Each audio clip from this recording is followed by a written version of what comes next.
Hello YouTube! Today I'm going to show you what I did to the Kubota.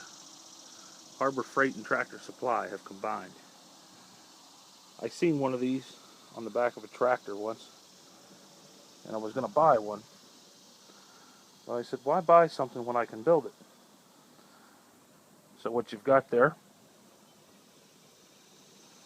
is the drawbar is from Tractor Supply. The Reese receiver is from Harbor Freight with some steel that I had laying around the house. Welded together to make a nice little Reese receiver for a 3-point hitch.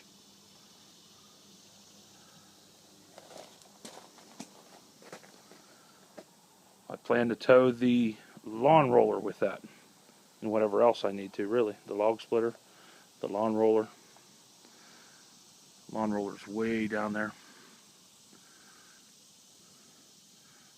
So there you go. About an hour, hour and a half this morning. Got her all put together.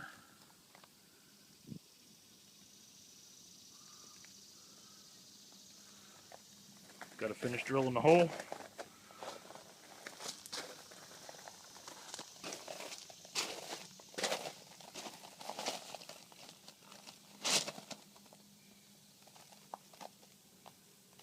And she'll be done. Another project off the list.